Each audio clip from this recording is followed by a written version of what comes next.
All right, good morning, everybody. This is our November deep dive happening on November 18th. I'm super excited that Crystal could join me live. Today, we're talking about and diving into the whole planning versus reacting. So this whole concept of like, how much do we plan versus like, how much do we react, and like, how should we balance that, and what should that look like? So I'm hopeful that today's training is going to support you guys in that. I was telling Crystal before we started recording that it ended up going a little bit of a different place than I was expecting it to, or like tying it into these different pieces of Modern Planner. And I was like, oh my gosh, I think for me, it was just this realization of like the foundation of everything that I teach at Modern Planner is helping people shift from being reactive to being proactive. Like that's what so much of what I teach is about. And I hadn't really seen it as clearly until I was preparing for this training. And then I'm like, oh my gosh, like this is what so much of what I do, the whole purpose. However, there is still value in reacting. And actually, we're going to talk about the difference of reacting and responding. We're going to look at some key features of proactivity. I've got a couple really good resources for you that I got from online from like a coach and a psychologist, just some really interesting perspectives on this whole reacting, proactive, where planning fits into all of this. So I'm excited to jump in. I'm excited to jump in. The one thing, my computer is doing like weird things and won't let me like share my whole screen in presenter view. I need to like figure out how to take off mirroring, but I forgot about that until 2 minutes before the call. So you guys get to basically just see my notes again, like last time. So I'm going to share my screen and I'm going to share this one. So it won't be, I'm going to make it bigger here. And actually, Crystal, it's harder for me to see the chat box. So if you have a question, just jump in. Okay. That way I don't have to have it open. Okay, so this is what we're talking about. This topic that you guys wanted to discuss, the whole planning versus reacting thing. And so we're going to jump into that. I've got some notes underneath on some of these slides that I'm going to be looking at. But okay, so be proactive. Stephen Covey, in his book, 7 Habits of Highly Effective People, the very first habit he talks about is be proactive, which I think is really cool. And the interesting thing about his book, and he talks about this, I think, in his book or introduction. I don't know. It's been a long time since I read this book. I feel like I need to read it again. Like once I was diving into this, I was like, I need to read this again because it was, oops, sorry about that. I have to watch my scroll. But it's all about the character element is what his book is all about. Whereas so much of the books in the last recent, it's all about like behavioral stuff, like how to change this behavior or how to dress a certain way or listen or whatever. But he is all about like the character. Like the character is what all of who we are as people, our being should be rooted in. And then this other stuff kind of flows out of that. So anyway, I love that. And now I'm re-inspired to read his book. But again, but he explained his version of how he talks about being proactive is that it means more than merely taking initiative. It means that as human beings, we are responsible for our own lives. Our behavior is a function of our decisions, not our conditions. And so that quote right there is really, really good.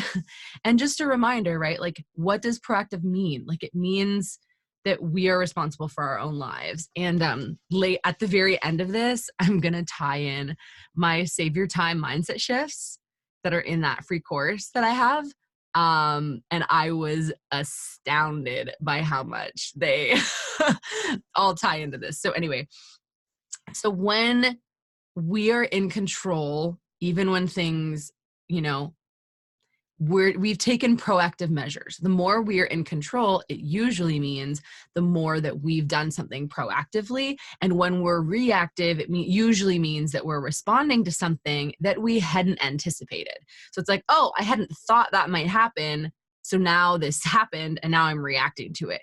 Whereas if we are proactive, we've thought of, and this is why in my project planning, guys, when I tell you the connections were all over the place, I'm not kidding, because even in project planning, how I teach project planning, like figure out your major milestones, but then I talk about identifying your obstacles. Like that's one of the things we do in our project plan. Like what are the things that could come up? What are the things standing in your way? And actually like being proactive about stuff like that. So anyway, yeah, I loved that perspective. So also in his book, now these are not his images, these are somebody else's, and I couldn't get the proper credit, like to figure out who it was, because it was like an author, but it was on like a web page. Anyway, it was really random and I couldn't find the credit, but I did not make these, but these are also not from his book. Somebody else made these. So the circle of concern and influence is something that he talks about. And basically the circle of concern, this one right here, these are all the things outside of our control. So this is things like outside of voting, politics, there's not a whole lot we can do about the day-to-day of stuff. Weather, what people think of you, what other people are doing, what other people think of other things. Like there's just like all of this stuff with the circle of concern. And then there's the circle of influence. And these are the things that you can control and that you do have influence over. So these are things like your attitude, your education, your skills, your habits, your hobbies, not hobbits, habits, hobbies. And just like how you plan, how you take control, like there's so many things in our circle of influence. So this is what happens is most of us have a reactive focus, including myself. Like this was a really great reminder for me, but if we have a reactive focus, it means that we're looking at the circle of concern and then we're looking in, like, but we're reacting to like all the stuff in the circle that like we can't do, but then we end up reacting to the circle of influence stuff. Whereas a proactive focus is looking, okay, what is in my circle of influence? What can I do? I'm going to be proactive about that. And I'm going to shift as much of the circle of concern as I can, or everything in the circle of influence. I'm going to be in control of all of that and let the rest of it go, rather than trying to take control of the things that are in our, or trying to take control of the things that are in the circle of concern when we can't really actually do anything about that. So anyway, that is something that I just thought was a really great visual for us to remember, especially when it comes to this proactive stuff. Okay, so let's talk about a proactive posture. So being proactive is a posture that you take towards the world. So like Stephen Covey said, it's taking responsibility. It requires that we accept responsibility of our situation. Now, a lot of people will say, no matter how dire.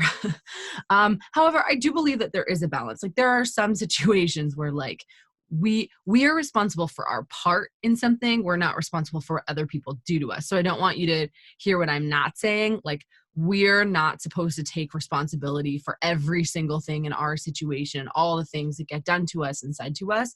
But whenever we're in a situation like that, there are things that we can own that are in our circle of influence. And so that's where it comes to like a proactive posture is taking responsibility for what's in our circle of influence, not the circle of concern where other people's actions and what they think of us and what they say about us and what they do, like those things we can't control. And so rather than letting circumstances being the driving force of our decisions, proactive people the proactive posture tends to be more values driven. And so these values are going to determine the choices that I make. And so again, set, vision, plan, change. The things that I've deemed as most important in my life, the experience statements that I create, that is what is going to determine my choices throughout the year, as opposed to all the different things that happen if we stay grounded in those values, stay grounded in what's most important to us. And so proactive people act rather than be acted upon.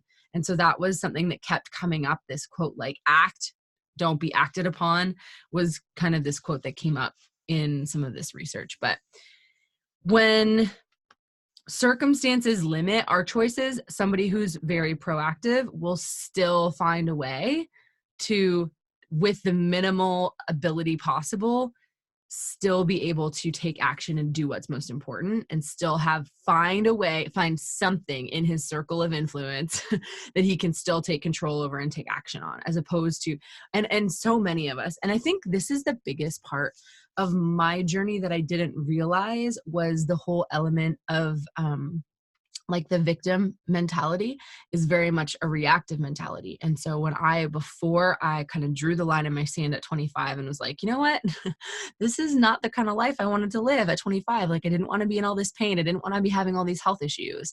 I realized the victim mindset, which I talk about a lot, was also like a reactive, like things were happening to me and I was reacting to it and I wasn't really taking control. And it wasn't until I said, okay, you know what? This is what's in my control and this is what I can do. And I realize now looking back, it was me shifting from, instead of being concerned and thinking about all this stuff in the circle of concern, it was me saying, you know what? This is my circle of influence. This is what I can change and this is what I will do, which I think is so, so important. And so one of the things about a proactive posture is anticipating stimulus and things that can happen, having great problem solving skills, planning, having countermeasures. Okay, if this happens, this is how I'm going to do this. Or if this occurs, like this is how this is going to happen. And so I think it's just a really great look. And so let's look at some key features of proactivity. So this is from a psychologist, Sharon Parker. And she breaks down kind of what she believes are 3 really key features of proactivity, or people that are being proactive. So it is anticipatory. So it involves acting in advance of a future situation. So it means that we're anticipating what could happen, what might happen. That's like the margin. The having margin is giving ourselves that space to anticipate what could happen, or using the 2X rule, realizing that, yeah, you know what, there might be bad traffic on the way there. Even just proactively, like when I go get my daughter, like anticipating, okay, snowy roads. Like it took me a few days after our first snowfall the last couple weeks to be like, oh, okay, people drive slower. People also drive a little bit stupid with the snow. And so like, I need to give myself more time. And so being able to know that this alarm is not like okay, you have 5 more minutes to wrap up work. It's like, no, you're done now. Close what you're doing and go upstairs and leave. So I think just being able to see and look ahead and realize, for good or bad, there could be great things that could happen that we can anticipate. Okay, so for instance, let's use a current example. I did not anticipate having 150 people signed up for my challenge this week. Did not. My goal was 100. I was unsure if I would get that many people. As of last night, had 120 people in the Facebook group and 145 signed up for the challenge. That is a great thing, but I didn't anticipate some of the elements of running this challenge with that many people and like keeping up with a Facebook group. Like I should have hired somebody for the week to help me keep up on comments and like help support me. You know what I mean? Like just something like that. But like, that's a good thing. It's so awesome that I have so many new people. But I didn't anticipate that, right? So it doesn't have to be a negative anticipating, if that makes sense. Sometimes it can be like, okay, what could go wrong, and anticipate that, and that's great. But like, what could go right? And let's anticipate those things too. So the second thing that she talks about is that proactivity is change oriented. And so that means taking control and like causing something to happen. So if you're proactive, you're going to be change oriented, because you're going to be like, okay, let's make this shifts. Let's do these things, rather than just adapting to a situation. So a lot of people will say, implement a new policy at work, and then they'll wait until the policy is broken before they decide if it needs to be adjusted or something, right? Like put in a new, okay, this is how we're going to do this, and wait until something happens that's like bad or good to go, oh, maybe we should say something different. Now, again, that's not a bad thing. I think reacting, and we're going to talk about that in just a minute, but there are so many benefits of being good at reacting that we'll talk about. So I don't think the change oriented, it's not about like all just doing things and changing just because you need to. Like, I think there should be an element of like, okay, something's shifting, we need to make some change. So the third thing is that it's self-initiated. So an individual doesn't need to be asked to act, or nor do they require detailed instructions. So someone that's proactive is going to be like, okay, this needs to get done, no problem. They do the detail, they understand like how the person works, what they might want, and they do it, as opposed to, but what about this? What about this? And I realize that in my life, how this shows up is because I'm such a rules person.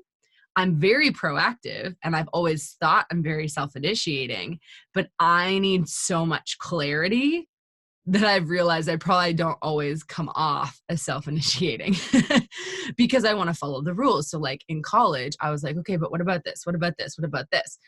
And I think that there's a place for that, especially in college, because like you're getting marked for something. So like you want to be clear, and usually teachers are trying to clarify. But sometimes in the workplace, it can filter over into business, or when I worked for people and realizing like, okay, they might not have seen me as being proactive because maybe I was like asking so many questions and needing further instruction. So anyway, just something to be aware of. But I thought that these features of proactivity were really a great thing for us to look at. So being reactive, let's talk about being reactive, because in the conversation of being proactive, reactive can get a bit of a bad name. And it can seem like, oh, well, it's not good to be reactive. However, people that are really good at reacting are excellent problem solvers. Because something happens, they solve the problem, they move through it. Usually they're really good at thinking on their feet. They can handle curveballs really well. They adapt to changing circumstances. They don't like sit in setbacks. Like something happens and they're like, okay, that wasn't awesome, let's move on. And they just like keep moving. And they're usually really good at like, okay, a crisis happens, they're calm, cool, collected, they react to what's happening. And what I realized, another just example, I told you there were so many things for me that came up in this, but I realized I'm like, you know what? I'm really good at reacting in a live situation. Like that's why I did well with live events, because I planned everything really well out in advance, but I had some backups. And when something happened, we would just change course, adjust, move, this, that. And like, when I first started Modern Planner, I don't know how many of you know this, but in my first year of Modern Planner, I actually planned and executed events for people. Like that's one of the things I did. And so I was hosting a national conference and running all the behind the scenes, and stuff was coming up left, right, and center. And I mean, I had thought I'd crossed my T's and dotted my I's, and I had, but the people I was working with had not. And so all this stuff kept coming up. And so it was just like, okay, well, we'll do that instead. Yep, no problem. We'll do that room. We'll choose that room, and just like making decisions. And so it's actually a really good skill to be able to do that, and especially like be able to focus on the present. Sometimes we just need to be focused in the moment, problem solve, figure it out, respond, and do that. So let's talk about this, because being reactive, and what I just said was responding. So reactive is very reactive, but I want to talk about responding, because I think responding is even better. Response, which that was bad joke. Anyway, it wasn't a joke. It just was like, wow, responding is a better response. Good. Okay. So when you simply react, usually your emotional instinct is in control and you're thinking more short term because you're reacting something immediately. When you respond, your brain is fully engaged, your self-awareness is really high, and you're thinking more long term. So these are some like definitions that I'm going to give you from some research, but reactions tend to be instinctual and they stem more from our subconscious mind. So there's not really a filtering process. Like basically you're on autopilot, and like you do and say things that like come right away. You don't consider the implications. You just like act, do, say, something happens, boom. So whereas a response is more thoughtful. So when you respond, you first explore possible outcomes before you say anything. And you're like, okay, you weigh some of the pros and cons. You consider what might be best for yourself, for other people, for the different parties. And you're thinking about that. And responses are a little bit more well-trained. And so that's the difference, I think, in reacting versus responding. And so there's a quote here called, "Between stimulus and response, there is a space. In that space is our power to choose our response." And so what happens is when we're reacting, we're stimulated, like, or triggered is another word. There's some sort of thing that happens. And when we react, the reaction is right here and they're lined up right beside each other. My video is still on, right? Okay, I was like, I can't see anything. So I was like, I don't know. I'm doing all this stuff with my hands, but maybe you can't see. Thanks, Crystal. Okay, so when the stimulus or the trigger, and then we react, and they're layered right on top of each other. However, when we respond, what we do is the stimulus or the trigger is here. We give ourselves space, and then we respond. And that is one of the absolute keys, I believe, in this whole balancing or journey of planning versus reacting. It's getting better at reacting, which I believe is actually learning how to respond and give ourselves that space. So let's talk about responding. Again, I had no idea this is where this training was going to go, but I'm hopeful that it's helpful for you guys. Okay, so Melissa Eisler, she's a certified leadership and executive coach, and she created an acronym to help herself and her clients in those moments when we're triggered, and it's called PLACE. So I'd encourage you to write this down because this is brilliant, and I might like put it somewhere on my wall. Because this is that balance of responding, and this is what we can do and how we can help ourselves. So the P is pause. Most of us, when we're reacting, our subconscious just does something and we react. So what her example is the pause is to take a breath.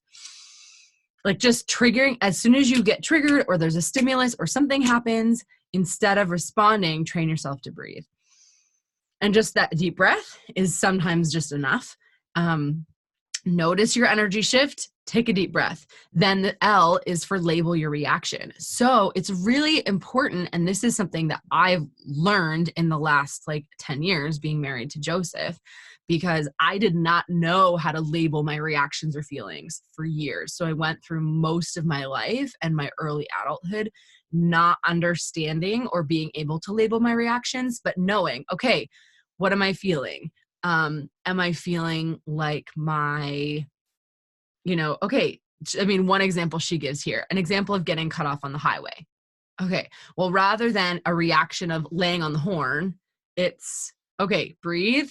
What am I feeling right now? Well, I'm just feeling frustrated because I'm in a hurry too. And so why do they feel like they have the right to cut me off? Okay, well, why am I in a hurry? What else happened? And that's the A, which is ask yourself why.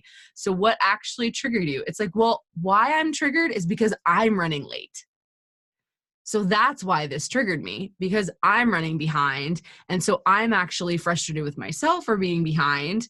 So then I allowed myself to be triggered by this person cutting me off. Whereas if I hadn't been running late, I wouldn't have been triggered by that, right? So even just understanding, and this is a super simple example, and we should probably, Crystal, if you've got more of a business or workplace example, let's chat about that.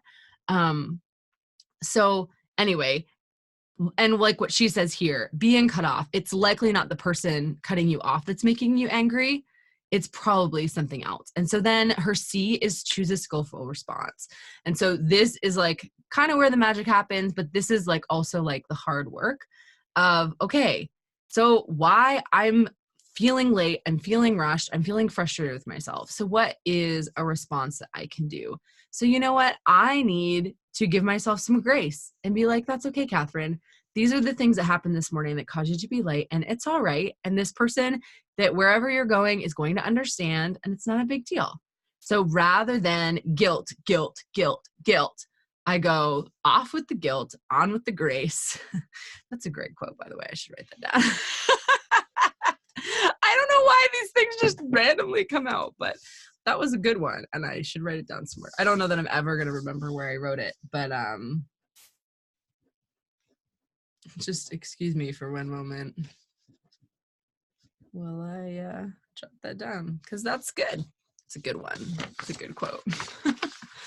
And so that's just a really important piece of it. And then the E is empower yourself. And a few different places where I was reading was talking about the whole thing, this whole aspect of being proactive has become a bit more of a buzzword recently, and a lot of it's because of Stephen Covey's book. But what it brings up is this secondary thing of empowering yourself, because you have to take control of your situations if you're going to be proactive. And so we have to feel empowered and like, I am in control to make a decision. I can choose a different response. I can choose how I treat other people, even though this isn't how I wanted the situation to work out. And so that's the empowering. And so what Melissa refers to this as is like, you're building that self-reflective capacity and strengthening that muscle, learning how to respond with purpose. And so even then our responses become proactive. And so anyway, that's where I love this tie-in of like, okay, planning, which I took planning to be proactive, but we're jumping back to planning in just a minute. So this planning versus reactive. And so instead of reacting, let's learn how to respond. And responding can be purposeful, and then responding can be proactive. And then the cycle is just like, oh, okay, this is great. So let's jump back to planning for a minute, because that's what this original conversation was about, planning versus reacting. So plan, the definition of plan, to arrange a method or scheme beforehand to make plans for. Fairly simple. Planning, setting the direction for something and then working to ensure the system follows that direction. Preparing a sequence of action steps to achieve some specific goal. And I did a guest training on Thursday for one of my friends in her community, and we talked a lot about this aspect of how a lot of people create plans, then they set them aside, and then they're like doing things, but then they realize, oh, the plan didn't happen. So then they think it's the plan's fault.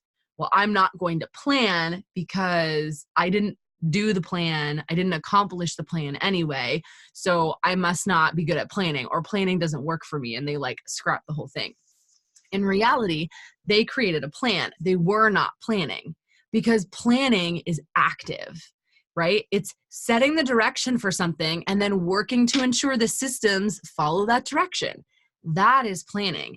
It's active and results oriented, which means we're constantly, ready for this word, responding to life as it happens and adjusting, right? And this is, I just love the tie-in of all of these different things that we talk about here in the Modern Planner community. So it's constantly responding to life as it happens when we're actively planning. And so let me wrap this up with some of these mindset shifts. So this is all from Save Your Time. And Save Your Time is 5 mindset shifts that help people save time, because what it's doing is it's changing our perspective of time and taking responsibility. And this is what all of these lessons are about. So the first mindset shift is, a lot of people say, I just need more time. But that's a victim mentality. I just need more time. None of us get more time. Okay. We all have the same 24 hours. We might want it, but we can't get it. And so the shift is saying, I will learn to manage myself and my priorities, right? But like, I'm going to learn how to manage myself. The second mindset shift is about making purposeful choices. So instead of I'm too busy, saying I am in control.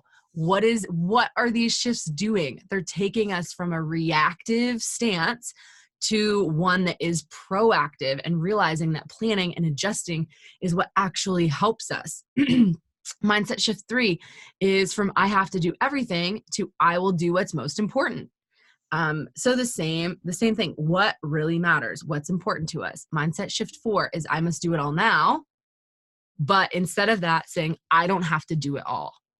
And again, that is a very big shift from being reactive to being proactive. I don't have to do it all. All these things that fly at me, I don't have to do them all. I can choose which ones I'm going to do and which ones I'm not. And then mindset shift 5 is I don't have time, and shifting that to it's not a priority. So I am choosing what's a priority instead of just reacting to all the things that are coming at me. So anyway, that is what I wanted to share with you guys today. And I really hope it was helpful. To me, it was just so cool to see all the connections of these different like modern planner pieces, or these different concepts that we've talked about, even in this mastermind, but especially for people that have been in the quarterly or have been in masterminds in the past, or have been in my community longer than a year. Like, you would see and pick up on all these things that basically just brought these connections together. And I just thought it was really cool. So anyway, where's my Google Docs? There we go. My slide thing had taken over. So The main exercise that I think would be a great takeaway for all of us to do is to do the circle of concern and influence and draw that out.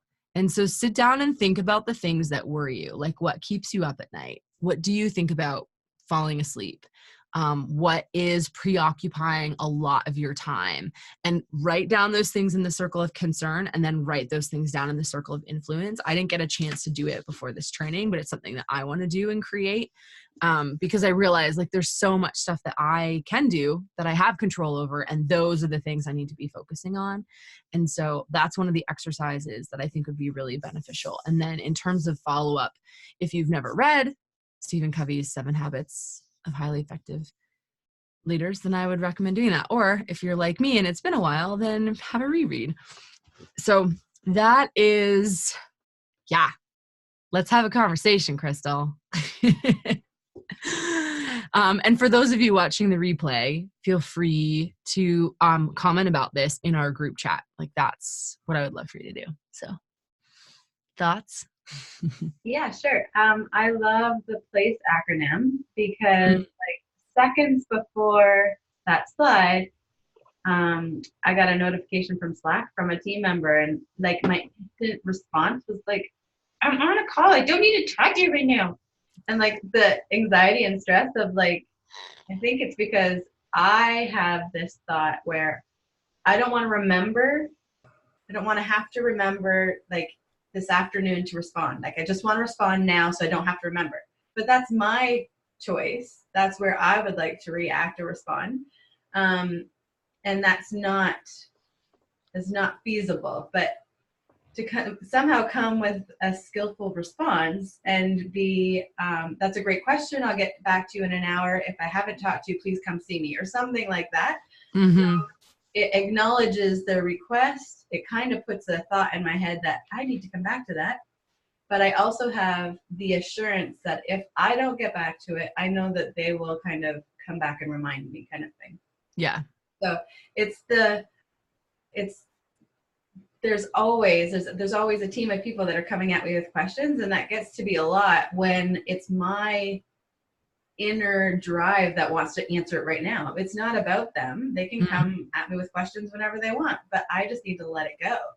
And so to put it into a different priority is, I think. And shift in your mind. Yeah. Because what I see you kind of acknowledging is like typically you react to the questions. Yeah.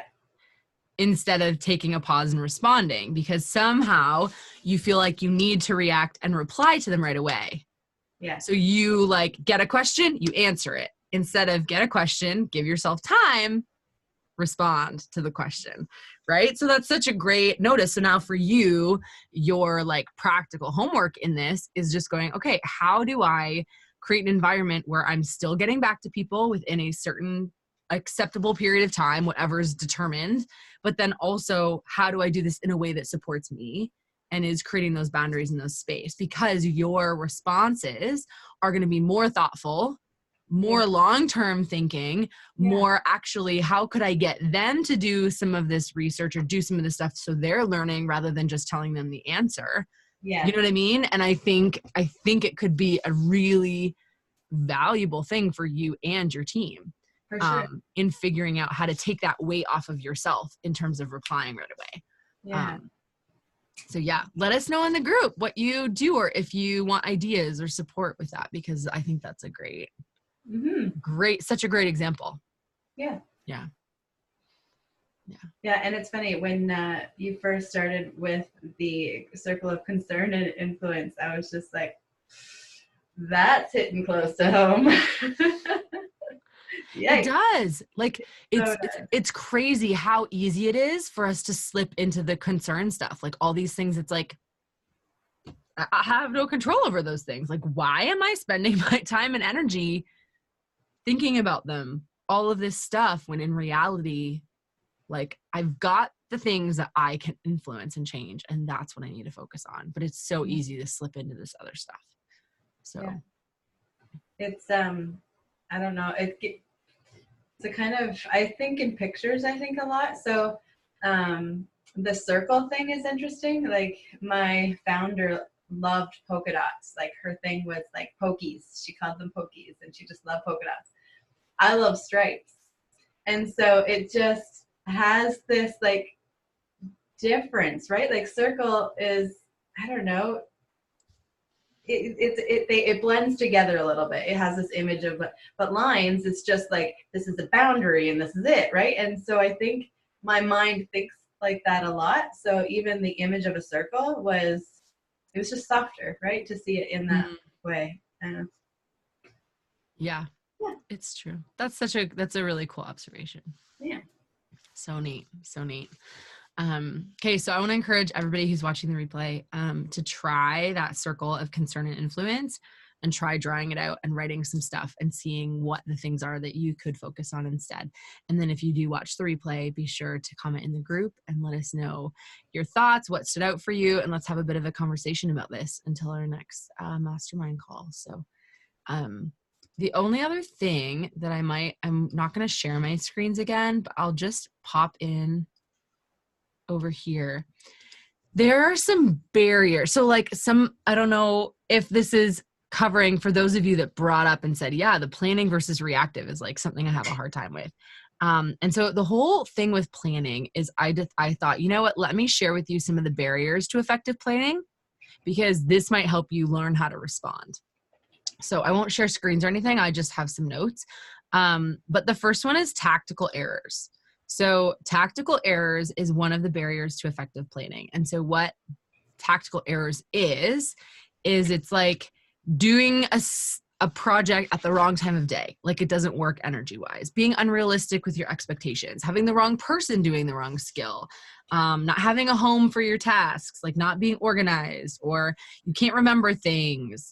There's an absence of planning, there's procrastination. Like those are all tactical errors, and they tend to be more practical, easier to solve, quick fix, kind of like a learned skill or behavior. So something that we can shift.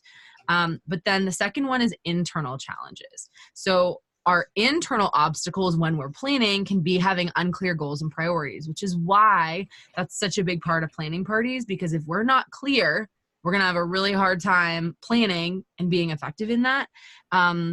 Maybe we thrive managing crisis, or we have a fear of failure or a fear of success. Maybe we have a fear of completion. Like, okay, well, when this is done, what do I do next? Right? Or a need for perfection. Like there's just so many different things, but a lot of those are the mindset things. So one of the barriers to effective planning in this internal challenge could actually be that we have a very reactive mindset. That could be one of those things, right? Which I'm just gonna add that to my notes there. And so then the third barrier is external realities. So this is health problems, a major transition, moving across the country, living in an interruption-rich environment. Like it's a reality of what's going on, and it's going to be a barrier to effective planning, because you can have a plan, but if you're getting interrupted a couple times an hour, a couple times every 10 minutes, you're going to have less time to execute a plan than someone, say like me, who I can get distracted by social media and things. But like if I leave my phone in the other room and I turn off my internet, like no one's going to call me. No one's going to interrupt me. So I'm able to create some space where I can do more work in a less interrupted environment. So there's external realities that all of us face. However, right now, one of my external realities is that I'm pregnant and I'm already having to like pee more and I'm tired more. And like, like there's other things that come with that. And so we all face our own set of these barriers to effective planning, but I just thought I would touch on them because I think it's good for us to like have a heads up. Okay, so I don't have any of these issues right now or whatever, but like what could be coming up, and the whole idea of creating some countermeasures or some plans. Okay, when this happens, what is my response going to be? How am I going to take the time to create that response or figure things out? So that's just something that I wanted to add in there. And a question I get asked a lot is, when life doesn't go as planned, how do I stay flexible? And so I think having the boundaries of different things, but also the margin. Those are two big parts of this conversation, the planning and the reacting. So Yeah. Any other thoughts, Crystal? No, you're good. Yay. Well, thank you guys. Thank you for showing up live, and thank you everybody else for watching the replay. And I hope that you have a wonderful day, and we'll see you on our next call.